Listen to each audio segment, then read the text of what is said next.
Hi guys, and welcome to something I don't normally do. Unlike a lot of other channels, I don't only upload good games. In fact, I don't upload very many general gameplay videos at all. They're usually reviews or tutorials or asshat videos. But I had a couple of really good games in the E75 recently, and due to the fact I've had a couple of good games and the fact that I'm suffering from insomnia at the moment and I'm awake very early in the morning, I decided to make some videos, and I thought it was a good opportunity just to show why the E75 is rapidly becoming one of my favorite tanks in the game. Now, anyone who knows anything about World of Tanks knows that the E75 is a beast, and these couple of replays are going to prove it. So we are here on Himmelsdorf. I am top tier, which is nice, and we are going to take the hill.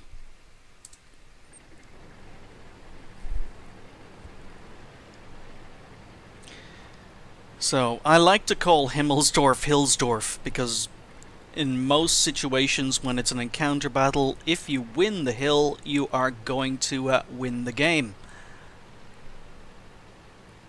So quite a few tanks are coming up the hill with me, and that's nice.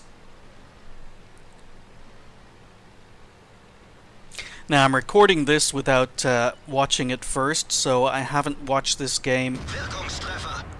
I haven't watched this game since I played it. Just to save time, I'm going straight into recording it, so if I make a couple of mistakes along the way, forgive me. So I put a nice shot into the AMX lower plate. Yag Tiger is over the other side, but he was hull down, so there's no point in taking him on. Lorraine 40T is a nice squishy target over here, and we only have an IS and a WZ111 against him. And he has friends. There's an E75 down here and an IS-8, so I need to get over here and help these guys. So the WZ is trying... I thought he was trying to side scrape. I don't want to block him, but I want to try and get my side scraping angle up. So nice shot on the IS-8. Our IS goes down. So I'm trying to side scrape on this corner.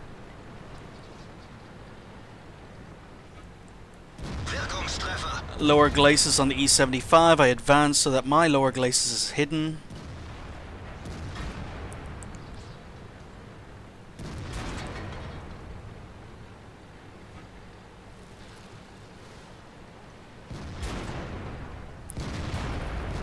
So object puts a big hit into the E75. Can't get a shot in the lower glacis. Okay, had to reverse. There we go. E75 is nearly dead, and I am side scraping. But now the other E75 on our team obviously doesn't know how to play. He's ruining my game. He's preventing me from side scraping. But I finish off the most dangerous tank on the enemy team, the E75. I get tracked. Tracked again. Unfortunately, I used my repair kit and then got tracked a second time. So these guys are trying to push out cover, but there's no need. We just need to be aggressive. We're the big boy. We're the big dog. So again, take a shot into the T29. An angle, he bounces. Angle, he bounces. Go up, put another shot in. Okay, finish off the T29, but this other E25 is persistent in getting in my way. I just want to be left to work. AMX. Oh, can't get the gun depression. So, back down, deal with the 40T, but I've taken my first hit. So... AMX, gun depression problem, or 103, but I decided to go for the AMX. Lower plate, and he puts another shot into me. But I need to get up here so I can angle. So aim at the weak spot in the M103.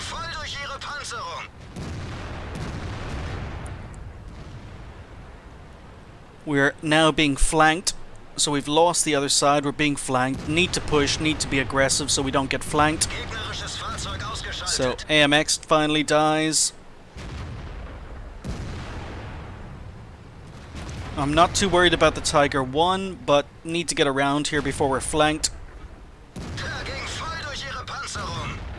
So Tiger bounces, not surprisingly. Need to finish this guy off quickly.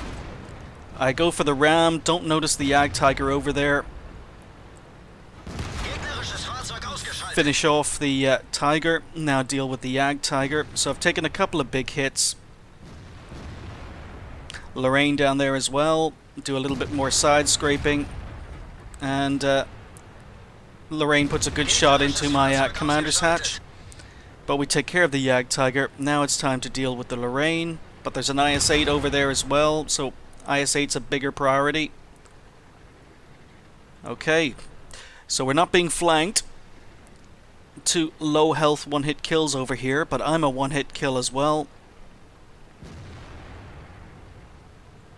IS-8's in the dip. Lorraine is the priority. Okay. Finish off the Lorraine, and IS-8 has been killed by the other E75. We have now got Top Gun. Only 2 enemy tanks left, a T-95 and a Tortoise. Can't get the gun depression. I've been spotted, so I don't want to sit up there, not while I've been spotted and there's a T-95 down there. And as you can hear, the E-75 behind me has just taken a big hit.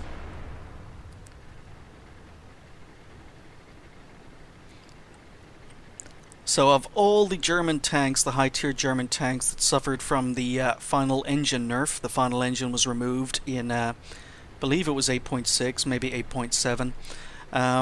E75 has suffered the least. The only time it notices the engine nerf is when it's going uphill, but on the flat and going downhill, it's actually improved.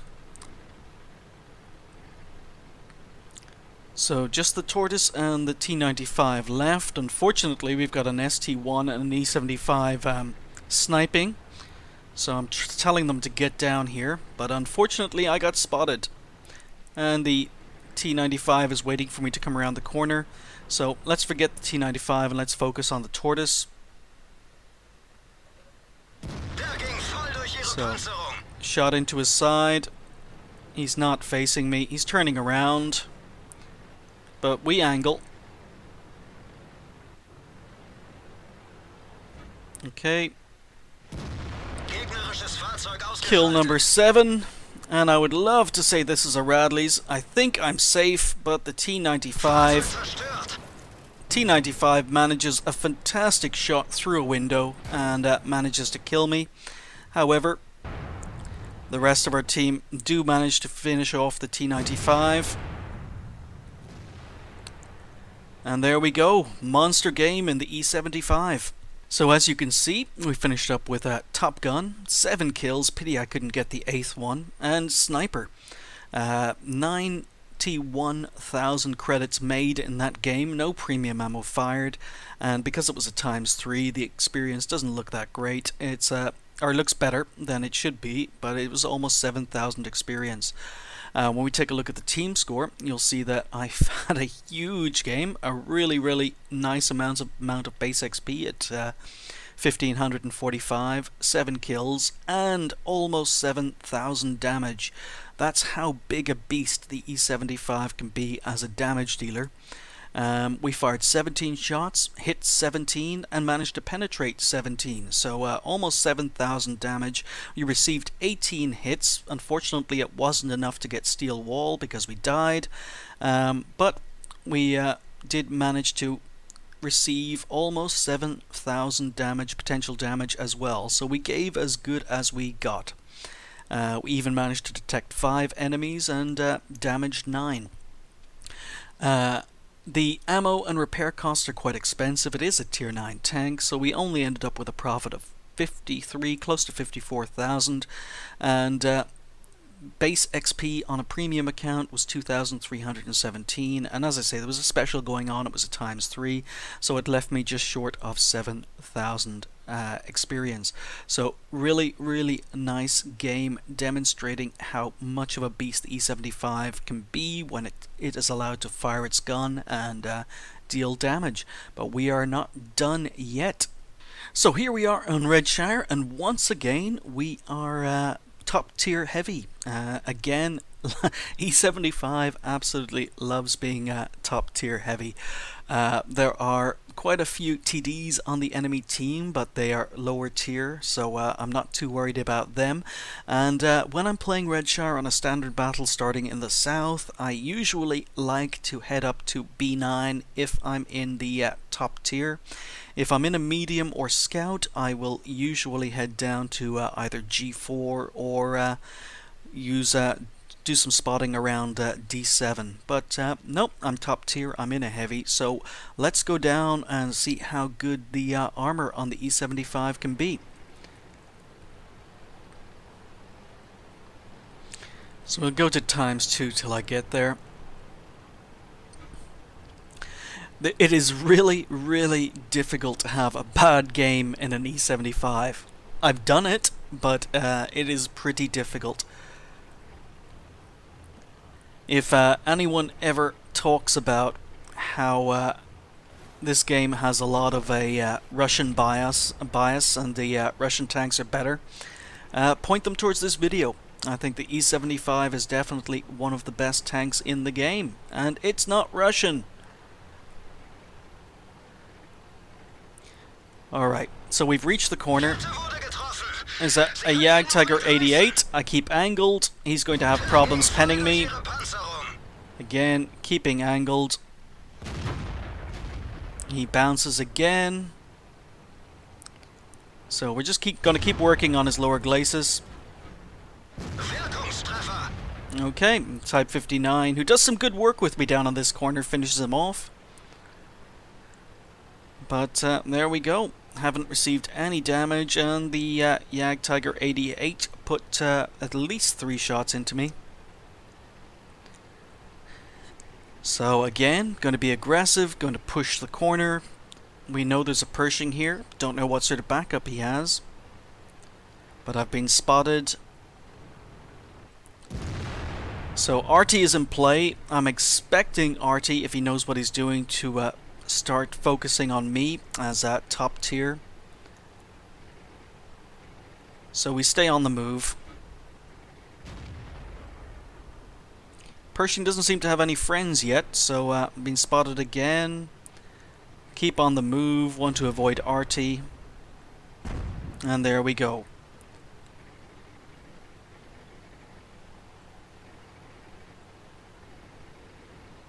Spotted again. And like I said, I'm in an E75, so all the enemy TDs sitting up on the ridge are going to find it very difficult to hurt me.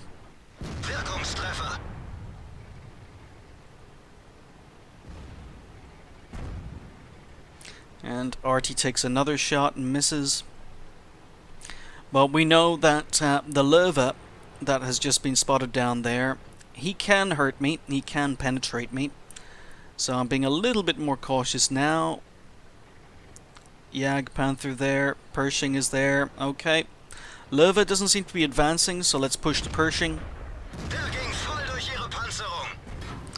So another bounce. And I'm waiting for this Löwe to appear around the corner. Why isn't the Löwe attacking? Alright, well if he's not going to attack, I am. So let's finish off the Pershing. And we'll pull back. Surely the Löwe must appear anytime now. So I'm doing some good work on this corner. Unfortunately, the IS-3 decides that he's going to do his best to prevent me working this corner any moment now.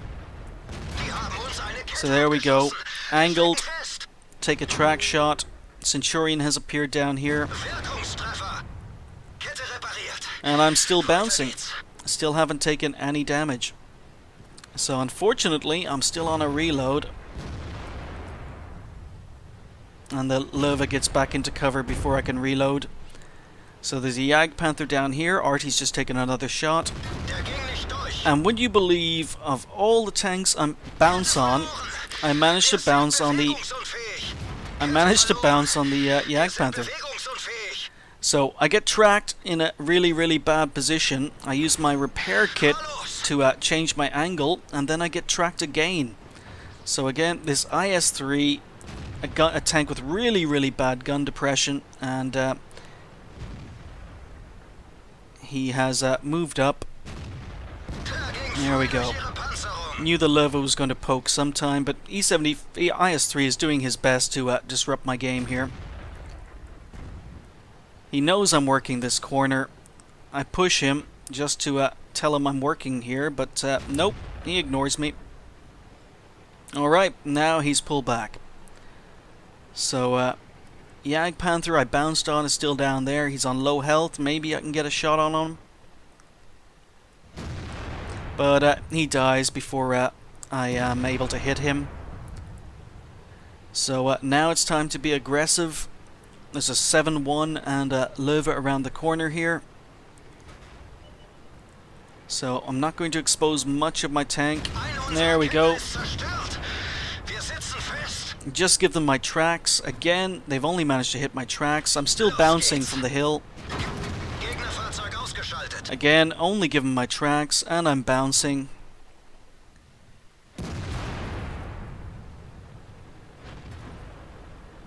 And something is keeping me tracked. So angle. But unfortunately, the Centurion dies before I can get around the corner. So everything that has hit me has either tracked me or bounced. E75 in cover. And then I notice he's moving. Okay, he's moved out of cover. Nice shot. Led the target well. E25 is down to half health. And that's pretty much it. E25's about to die. That just leaves one Type 59 on the enemy team. I don't have the speed to get over and deal with him, so I sit here and wait for him to retreat. Hopefully he's going to either come back out to stop the cap, or he's going to be pushed back, but nope, he dies before I can get a shot, and that's the end of the game. So in the first game, I showed you 7 kills and how good the E75 can be as a damage dealer. In this game, we did deal quite a lot of damage, but it's more the armor that was highlighted. So I went through that entire game without taking a single point of damage. We'll take a look at the team scores. So again, 4,628 damage, much more than the rest of my team. Highest on XP as well. Again, not as much XP, not as much damage as the previous game, but this is why this game was impressive. We'll take a look at the detail report, and 13 shots, 11 hits, 10 penetrations. Okay, so darn that Jagdpanther. But 21 hits received. So I received 21 hits and didn't receive a single point of damage. The only repair on my vehicle are the tracks, but I finished on full health.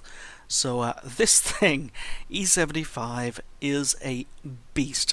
And as I say, I don't upload just good games all the time, or any time, but in this case I'm making an exception. So if any of you are on the German lines and you're wondering, am I going to go up the mouse line or the E100 line, go for the E100, because the E75 is just an absolute joy to play. Thanks for watching. I'll catch you next time.